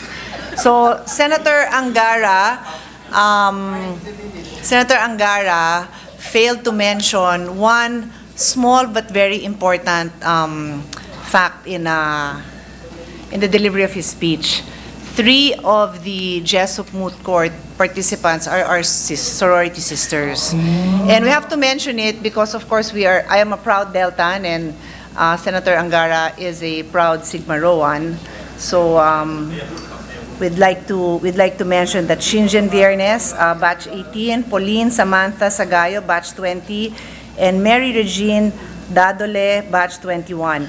A few years ago, when the late Senator Angara, former Senate President Drilon, Senator Angara, who else? There were a couple of Sigma Rhoans here, much more senior than me. But sadly, I find I shouldn't say sadly, but now I think I'm the most senior among the Deltans and the Sigma Rhoans here. So it is my duty to call out the younger generation of Deltans who we are very proud of. So congratulations. And I single them out, kindly indulge me because, we have a bond that transcends time. But I'm proud of each and every one of you, not just the Deltans. Thank you very much, Mr. President. Thank you very much. May I just ask if Senator Tolentino is a product of UP law? Ateneo, but maybe he has a master's in UP because he has 4 masters. No, wala pa sa UP. From Michigan and Columbia, Mr. I'm President. sorry, imported pala yung kanyang masters. Our Yes. resident legal expert, Mr. President, Senator Tolentino. All right, our Majority idol. Leader. Yes, Mr. President, I move for the previous motion to recognize our distinguished Deputy Minority Leader, Senator Risa Ontiveros. Yes, Senator Risa Ontiveros recognized. Salamat kaayo, Mr. President. Mr. President, pinagmamalaki ko pong i-co-sponsor itong mga resolusyon. The Philip C. Jessup International Law Moot Court Competition is the largest and most prestigious competition of its kind, in which law students from all over the world compete in their mastery of public international law in the context of disputes between nations. This year, the UP Law Jessup team emerged as world champions, besting over 642 teams from more than 100 countries and made our country proud. As an aside po, I'd like to mention that all the lawyers in my staff hail from the UP College of Law.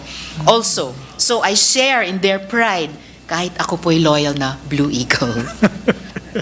In the midst of increasing international tensions caused by intrusions into the West Philippine Sea, contrary to the United Nations Convention on the Law of the Sea and the landmark decision of the Permanent Court of Arbitration, as well as the frustratingly inconsistent and diffident response of our own government officials, the UP Law, Jessup, and Stetson teams serve as proof that Filipinos truly possess strength of mind and spirit, and that the Philippines is truly capable of standing our ground and holding our own in the field of international law.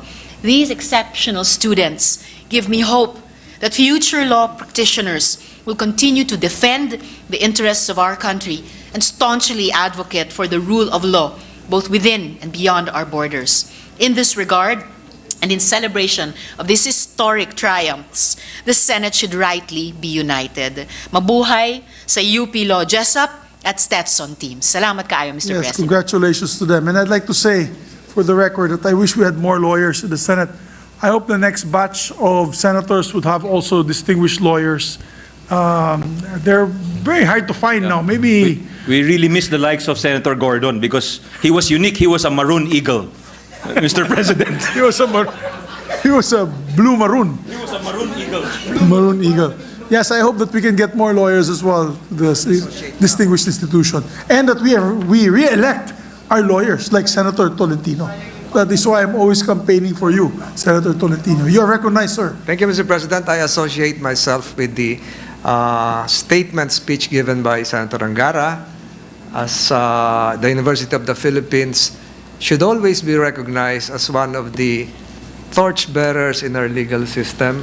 And I recognize and associate myself with Justice Malcolm. Justice Malcolm has always been a legal pillar, not just here in the Philippines, but in other jurisdictions as well. So we congratulate the winning students coming from the University of the Philippines College of Law, a place where I reviewed for the bar exams, Mr. President. Maraming salamat po. Maraming salamat, Senator Tolentino. And I'm sure the elation is supported by Senator Pimentel, who is also bar top-notcher, a graduate of UP Law, Pride of UP Law, Mr. and President. a chess champion at that. Yes. Yes, Mr. President, may I also mention, Mr. President, that my father is part of UP Law. Unfortunately, he didn't graduate because of martial law and writ of habeas corpus. But, Mr. President, I'd like to be associated with the statements made by our dear colleague, Senator Sani Angara. This representation, together with Senate President Pro Temp, would just like to insert into the records our co-sponsorship speech, Mr. President. Yes, thank you. Thank you. Mr. President, we'll do this one by one, Mr. President.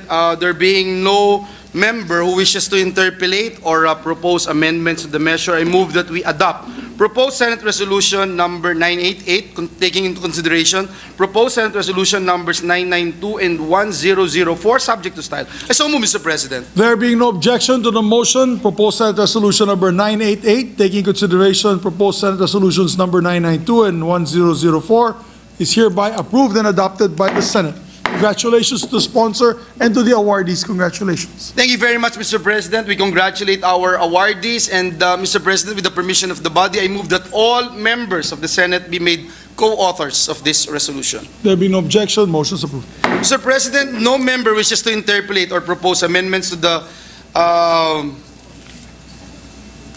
measure, Mr. President.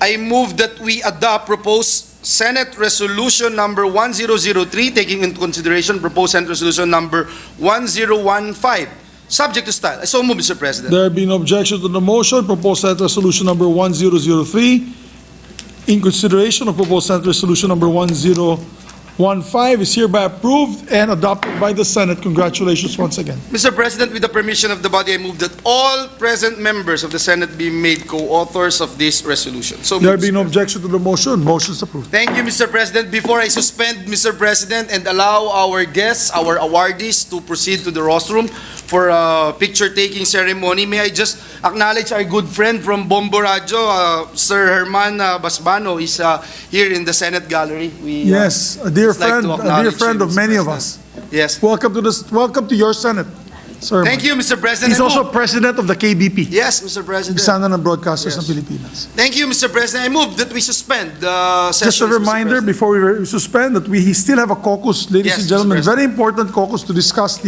our plans for the next 4 weeks. Session is suspended.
Mr. President, at this juncture, I move that we proceed with the reference of business. So moved, Yes, Mr. there being President. no objection, we ask the Secretary to proceed.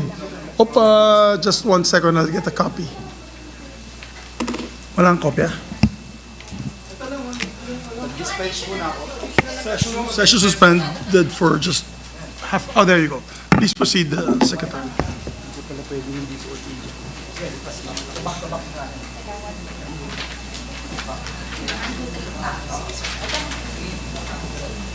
Thank you.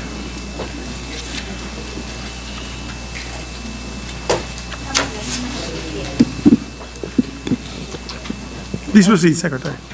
Committee reports. Committee report number 247, submitted by the Committee on Public Services on House number 9154, introduced by Representative De Jesus et al. An act granting a franchise to the Romblon Electric Cooperative, Romelco, to construct, install, establish, operate, own, manage, and maintain distribution systems for the conveyance of electric power to the end users in the municipalities of Banton, Corcuera, Concepcion, Province of Romblon. Recommending this approval with amendments taking into consideration Senate number 1218, sponsor Senator Poe. To the calendar for ordinary business. Committee Report 248 by the Committee on Public Services on House number 6295, granting a franchise to the Leyte 2 Electric Cooperative, Leyeco 2, to construct, install, establish, operate, own, manage, and maintain distribution systems for the conveyance of electric power to the end users in the city of Tacloban and municipalities of Babatngon and Palo, Province of Leyte. Recommending its approval with amendments. To the calendar for ordinary business. 249 by the Committee on Public Services on House number 9805, granting Negros Electric and Power Corporation a franchise to establish, operate, and maintain for commercial purposes and in the public interest a distribution system for the conveyance of electric power to the end users in the city of Bacolod, Silay, Talisay, and Bago, and the municipalities of Murcia, Don Salvador Benedicto, all in the province of Negros Occidental, and ensuring continuous and uninterrupted supply of electricity in the franchise area. Recommending this approval with amendment, sponsor Senator Poe. To the calendar for ordinary business. Majority Leader. Mr. President, with the consent of the body, I move that we transfer from the calendar for ordinary business to the calendar for special orders Committee Report number 247 on House Bill number 9154, Committee Report number 248 on House Bill number 6295, and Committee Report number 249 on House Bill number 9805. I so move, Mr. President. There being no objection, motion is approved. We ask Secretary to read it. Yes, please. Will you want to consider the measure? Yes, Mr. President, move that we consider the three House bills under Committee Report numbers 247, 248, and 249 respectively. I so move, Mr. President. Yes, there being no objection, motion is approved. Then we ask Secretary to read the title of the measure. House Bill number 9154, Romblon Electric Cooperative, Inc. House Bill number 6295, Leyte 2 Electric Cooperative, Inc., Leyeco 2. House Bill number 9805, Negros Electric and Power Corporation. Mr. President, to sponsor the measure, I move that we recognize Senator Grace Poe, the chairperson of the Senate Committee on Public Services, to deliver an omnibus sponsorship speech. Yes, our distinguished colleague, the chairperson of the Committee on Public Services, Senator Grace Poe, is recognized. Mr. President, distinguished colleagues, good afternoon.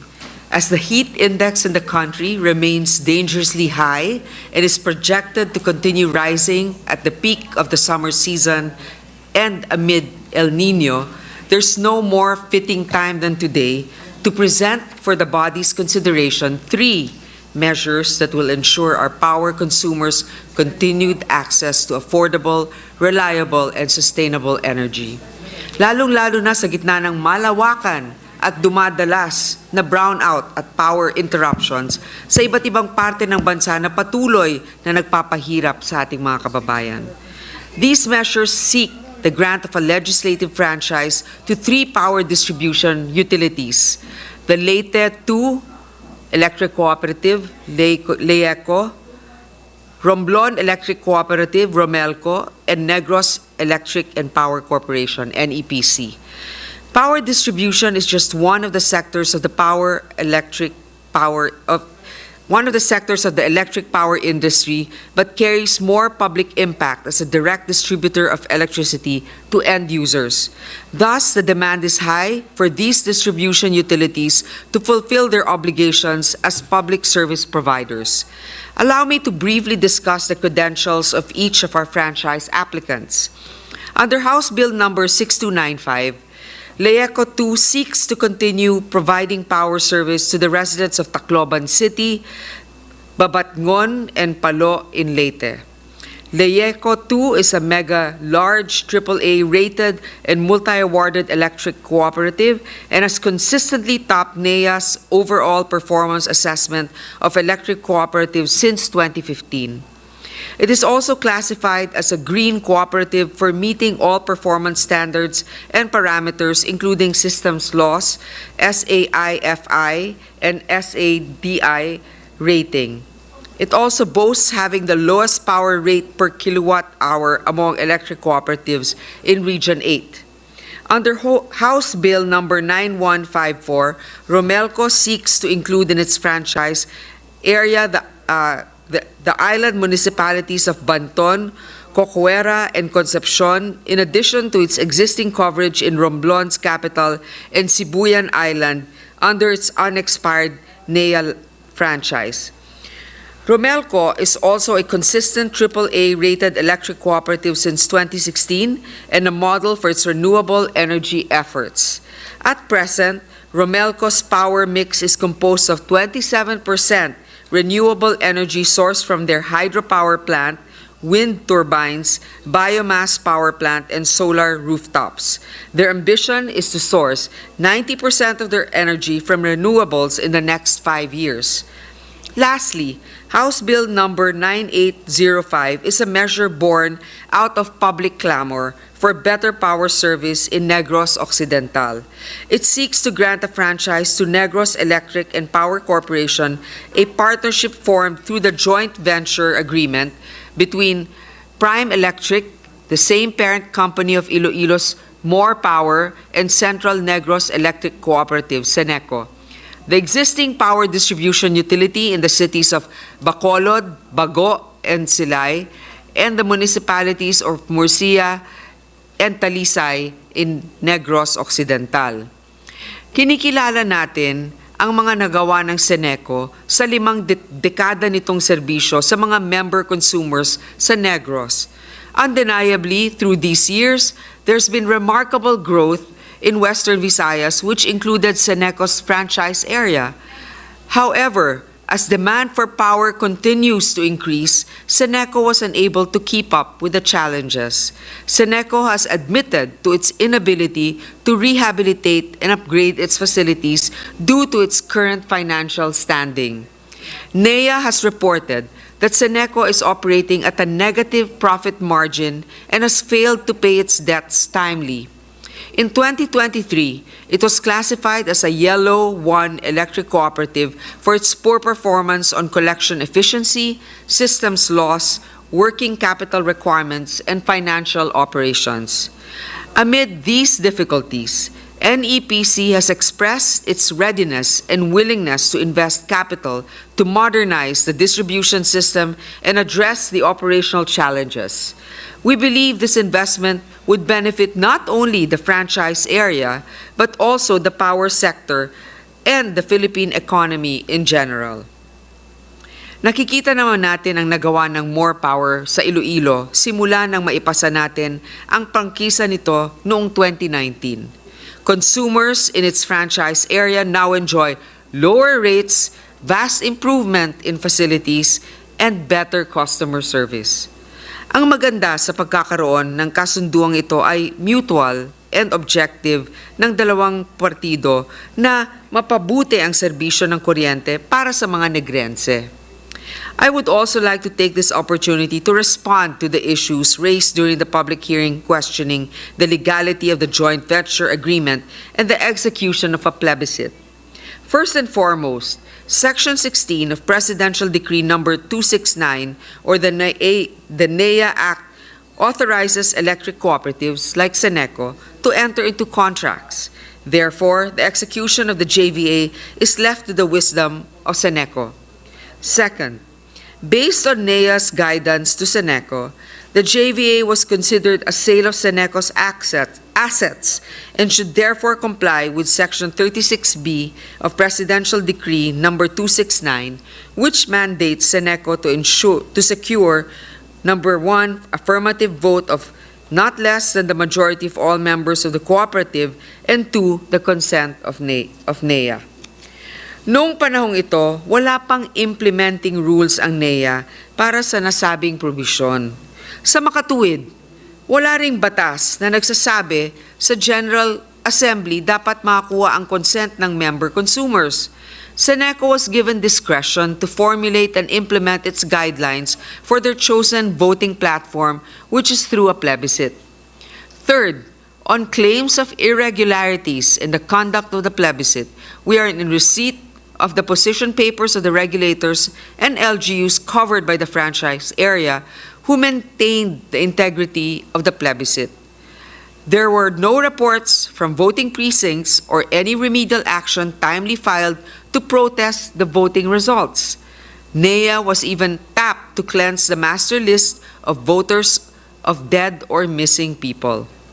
Fourth, Seneco employees will be paid the retirement or separation pay due to them.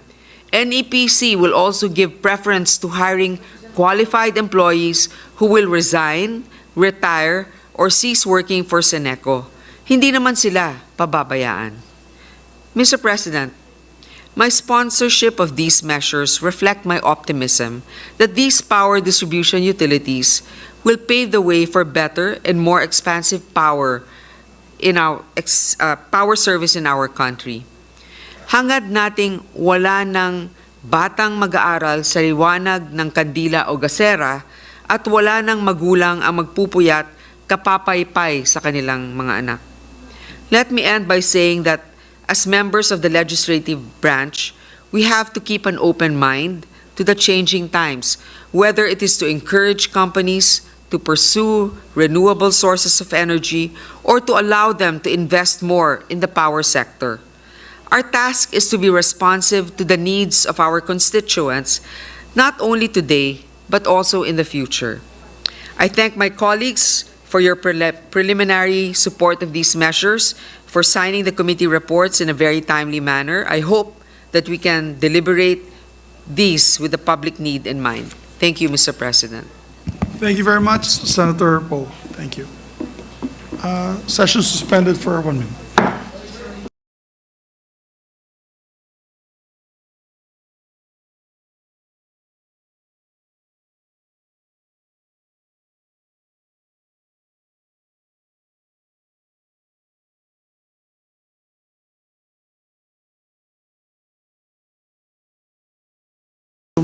Mr. President, to allow our colleagues to study further the measures, I move that we suspend consideration of House Bill numbers 91546295 and 9805. So move, Mr. President. There being no objection, motion is approved. We can do... Yes, Mr. President. Mr. President, at this juncture, I move that we dispense with the reading of the journals of the 65th session, Tuesday, March 19, 2024, and 66th session, Wednesday, March 20, 2024, and consider them as approved. So move, Mr. President. There being no objection, motion is approved. Move that we proceed with the additional reference of business. There being no objection, we ask Secretary to proceed with the additional reference of business.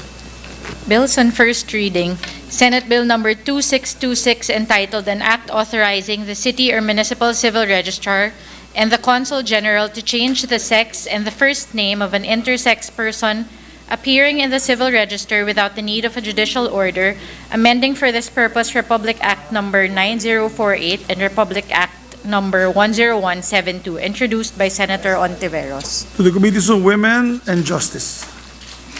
Senate Bill number 2627 entitled An Act Creating an Additional Branch of the Regional Trial Court in the 2nd Judicial Region to be stationed in the Municipality of Aurora, Province of Isabela, amending for the purpose Section 14, Paragraph E of Batas Pambansa Bilang 129, otherwise known as the Judiciary Reorganization Act of 1980, as amended, and appropriating funds therefore, introduced by Senator Escudero. To the Committees on Justice and Finance.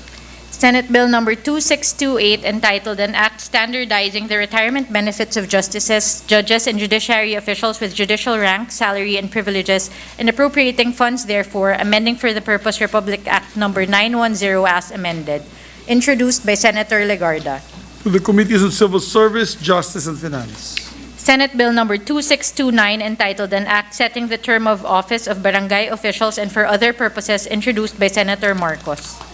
To the Committees on Local Government. Senate Bill number 2630, entitled An Act Mandating Employers to Provide a Personal Finance Education Program, amending for the purpose Presidential Decree number 442 as amended, otherwise known as the Labor Code of the Philippines, introduced by Senator Estrada. To the Committee on Labor. Senate Bill number 2631, entitled An Act Providing for a 5-year validity period of the professional identification cards of all professionals under the Professional Regulation Commission, introduced by Senator Estrada. To the Committee on Civil Service. Senate Bill number 2632, entitled An Act Enhancing Credit Support to Micro, Small, and Medium Enterprises, amending for the purpose Section 15 of Republic Act number 6977 as amended, otherwise known as the Magna Carta for Micro, Small, and Medium Enterprises, introduced by Senator Estrada. Committee on Trade and Economic Affairs. Senate Bill number 2633, entitled An Act Providing for the Magna Carta of the Out-of-School Youth, introduced by Senator Estrada. To the Committee on Youth and Finance. Senate Bill number 2634, entitled An Act Increasing the Bed Capacity of the Philippine General Hospital in the City of Manila from 1,500 to 2,200 beds and appropriating funds therefore, introduced by Senator Estrada. To the Committee on Health and Demography, Finance. Senate Bill number 2635, entitled An Act Prohibiting the Indiscriminate Use of Beacons, Sirens, and Other Emergency Vehicle Lights and Audio Accessories for Moving Vehicles, except as prescribed by law, providing penalties therefore and for other purposes, introduced by Senator Villanueva. To the Committee on Public Services and Finance. Resolutions. PS Resolution number 979, entitled Resolution Calling for the Appropriate Senate Committee to conduct an investigation in aid of legislation into the implementation of the country's agrarian reform laws vis-a-vis the violent eviction of CLOA holders in Sitio Balubad, Barangay Anunas, Angeles City, and the demolition of their homes, introduced by Senator Ontiveros. To the Committee on Agriculture.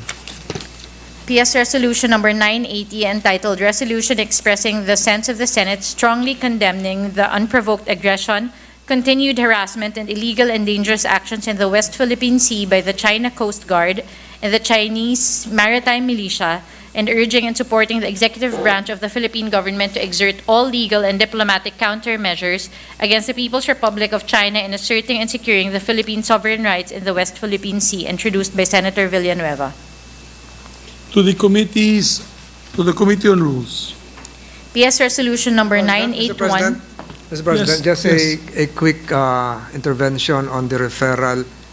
Isn't that supposed to be referred to the Special Committee on Maritime Zones, Maritime and Admiralty Zones? I believe it's because it's the resolution expressing the sense of the Senate, and therefore it will go first to the Committee on Rules. It's the sense of the Senate. Oh. Yes. I understand, Mr. President. Thank you. Yes. If it was directly asking for an investigation, it will go straight to your committee. Fortunately, it's the sense of the Senate, Your Honor. Thank you, Mr. President. Thank you. Please proceed. PS Resolution number 981, entitled Resolution Directing the Senate Committee on Energy to conduct an inquiry in aid of legislation on the status of the electricity supply in the island garden city of Samal in light of recent power interruptions in the island, with an end in view of determining the capacity and capability of the electric supplier to meet the electricity demands in the area, introduced by Senators Go, Tolentino, and De La Rosa. To the Committee on Energy. PS Resolution number 982, entitled Resolution Directing the Appropriate Senate Committee to conduct an inquiry in aid of legislation into the claim of a gentleman's agreement involving the administration of former President Rodrigo Roa Duterte and the Chinese government that effectively restricted the fortification of the BRP Sierra Madre in Ayungin, 2nd Thomas Shoal, introduced by Senator Ontiveros. To the Committee on Rules. PS Resolution Number 983, entitled Resolution Urging the President to Enter into Executive Agreements with Other States for the purpose of conducting joint exploration and scientific research on fisheries and other mineral resources in the West Philippine Sea, introduced by Senator Tolentino. To the Committee on Foreign Relations. PS Resolution Number 984, entitled Resolution Urging the Appropriate Senate Committee to conduct an inquiry in the performance of oversight function of Congress on the March 17, 2024 ambush of 4 soldiers of the Armed Forces of the Philippines in Datu Hofer, Ampatuan, Maguindanao del Sur, allegedly perpetrated by Dawla Islamiyah, a terrorist group, and assessing the peace and security situation in the region, introduced by Senator Estrada. To the Committee on National Defense. PS Resolution Number 985, entitled A Resolution Directing the Senate Committee on Environment and Natural Resources to conduct an inquiry in aid of legislation on the implementation of the provisions of the E-NIPAS Act, given the alleged conflict of interest involving the Secretary of the Department of Environment and Natural Resources, introduced by Senator Tulfo. To the Committee on Environment.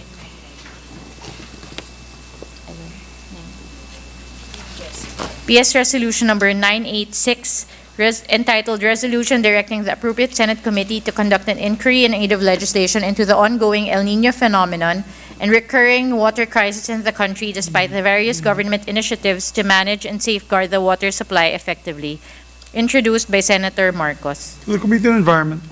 PS Resolution Number 987, entitled Resolution Directing the Senate Committee on Public Information and Mass Media to conduct an inquiry in aid of legislation on the effectiveness of the information and awareness campaign of the national government on the inevitable impact of the El Niño phenomenon and the preparations and responses being undertaken to help the affected population of this crisis, introduced by Senator Padilla. To the Committee on Environment and Public Information. PS Resolution Number 989, entitled Resolution Calling for the Appropriate Senate Committee to conduct an investigation in aid of legislation into recent widespread reports regarding the adverse environmental and social impact of mining and quarrying activities in the Philippines, introduced by Senator Ontiveros. I think my list is not the right one because did we skip?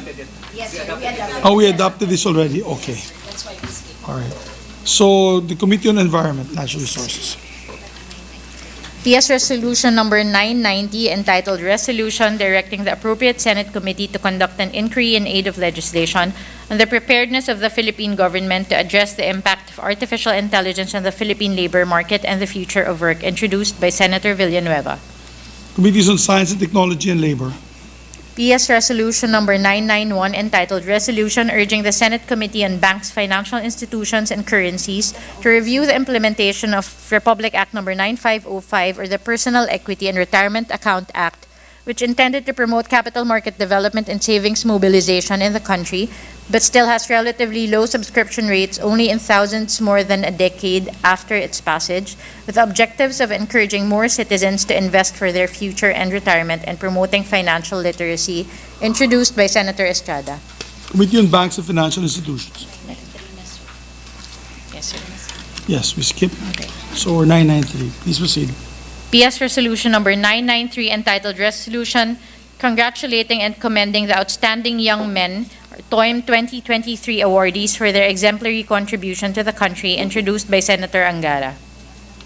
The Committee on Rules.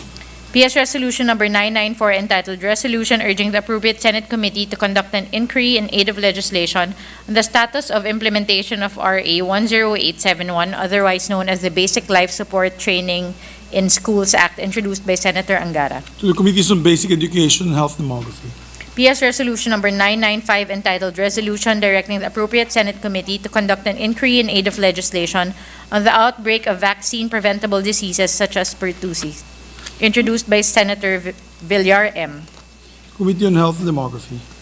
PS Resolution Number 996, entitled Resolution Urging the Appropriate Senate Committee to conduct an inquiry in aid of legislation on the alleged improper usage and proliferation of online selling of fake PWD identification cards, with the end in view of protecting micro, small, and medium enterprises, introduced by Senator Villar M. To the Committee on Social Justice. PS Resolution Number 997 entitled Resolution Directing the Proper Senate Committees to Conduct an Inquiry in Aid of Legislation on the reported fraudulent use of the Special Resident Retirees Visa by organized crime syndicates with the end in view of reviewing existing government policy on the issuance of SRRV and implementing stricter vetting process, introduced by Senator Binay. The Committees on Justice and Human Rights and National Defense. PS Resolution Number 998 entitled A Resolution Directing the Senate Committee on Health and Demography to conduct an inquiry in aid of legislation on the reported need to address the lack of anti-venom supplies and trained personnel across all regional hospitals in the Philippines, introduced by Senator Tulfo. To the Committees on Health and Demography and Finance. All right, Majority Leader. Mr. President, with the permission of the body, Mr. President, I move that we adjourn the session until 3 o'clock in the afternoon of Tuesday, April 30, 2024. So move, Mr. President. Yes, there being no objection, the session is adjourned until 3 o'clock in the afternoon, Tuesday, April 30, 2024. Have a good evening, everyone.